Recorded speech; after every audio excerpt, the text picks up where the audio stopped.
పొంగనూరుకు చేరుకున్న ఏపీసీసీ అధ్యక్షురాలు వైఎస్ షర్మిల ఉపాధి హామీ పరిరక్షణ యాత్ర.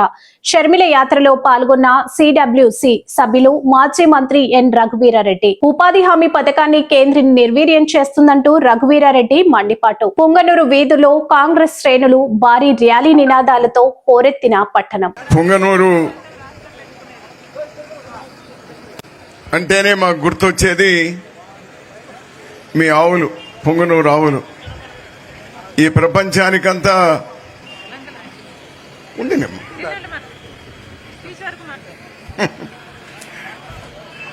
ప్రపంచానికంతా ఒంగోలు గిత్తలు ప్రసిద్ధి చెందితే పొంగనూరు ఆవులు అంతకంటే ప్రసిద్ధి చెందినటువంటి ఆవులు. అటువంటి పుణ్యభూమికి మేము వచ్చినాం. మేమందరం కూడా ఏమ్మా అంతా బాగున్నారా తల్లి? మీలో ఈ ఉపాధి హామీ పనికి పోయేవాళ్ళు ఎవరెవరో చేతులు ఎత్తండమ్మా. ఏమయ్యా మీరు పోరేమయ్యా, మీరు ఎత్తండి. ఓకే, చాలా సంతోషం. ఈరోజు మీ నాయకుడు మురళి, అదేవిధంగా జిల్లా కాంగ్రెస్ అధ్యక్షులు భాస్కర్ మిమ్మల్ని అందరినీ గ్రామాల నుంచి పిలుచుకొని వచ్చినారు. ఏదో ఇక టౌన్లో ఉపాధి పని లేనటువంటి వాళ్లతో 4 మాటలు చెప్పిపోకుండా ఒక సార్థకమైనటువంటి పని చేసినారు. మీ గ్రామాల నుంచి మిమ్మల్ని అందరినీ తీసుకొని వచ్చి, ఏమ్మా మీకు ఉపాధి హామీ పథకం కొనసాగాలనా వద్దా? కొనసాగాలి. మహాత్మా గాంధీ పేరు దానికి ఉండాలనా వద్దా? ఇంకో 2-3 నెలల్లో ఇక ఉపాధి హామీ పనులు నిలిచిపోతా ఉన్నాయి తల్లి.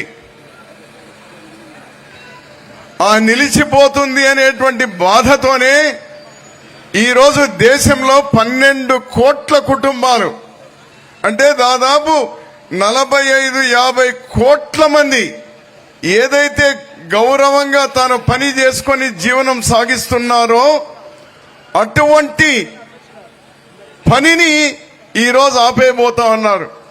మీకు ఒక హక్కుగా ఇవ్వడం జరిగింది ఆనాడు. సోనియా గాంధీ గారు, మన్మోహన్ సింగ్ గారు, రాజశేఖర్ రెడ్డి గారు మీకు ఒక పనికి హక్కుగా ఇచ్చినారు. అది మీ హక్కు. మీ పని ఇవ్వకుండా పోతే మనకు ఉద్యోగం ఊడుతుంది. ఆ హక్కుగా ఇచ్చినటువంటి దాన్ని విషయాలన్నీ మా అధ్యక్షురాలు చెప్తారు. నేను ఎక్కువ విషయాలు చెప్పకుండా ఆ హక్కుగా ఉన్నదాన్ని తీసివేయడం. మనకు జాతిపిత ఎవరు? గట్టి చెప్పు.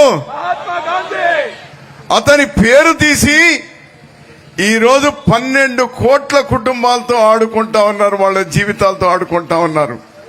అందుకోసమే బాధ్యత కలిగినటువంటి కాంగ్రెస్ పార్టీ అధ్యక్షురాలుగా ఈరోజు ఎటువంటి పరిస్థితుల్లో మీకు దాని ద్వారా నష్టం జరగద్దు, మీకు ఈ హక్కును భద్రపరచాలి, అదేవిధంగా మీకు కొనసాగాలి అని ఈరోజు మా షర్మిలమ్మ ఈ యాత్రను చేపట్టింది.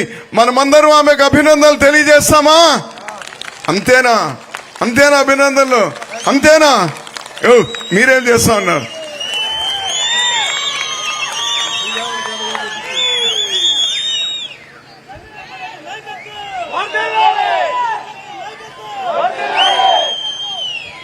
ఇది పేదల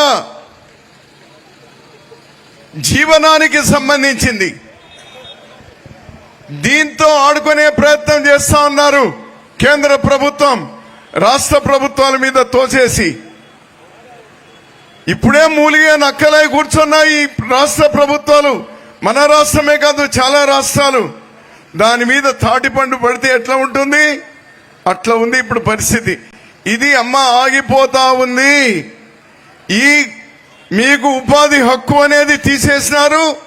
ఇక పనులు దొరకవి 2-3 నెలల్లో. మీరందరూ అప్రమత్తం కావాలి.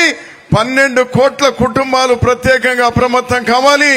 ఎవరైతే ఈ ఉపాధి పొందుతున్నారో మిమ్మల్ని అందరినీ చైతన్యవంతం చేయడానికే మా అధ్యక్షురాలు ఈరోజు వచ్చినారు. మేము కూడా మీకందరికి కూడా అండగా ఉంటాము అని చెప్పడానికి వచ్చినాము. బలో మహాత్మా గాంధీకి, మహాత్మా గాంధీకి, మహాత్మా గాంధీకి. నమస్కారం.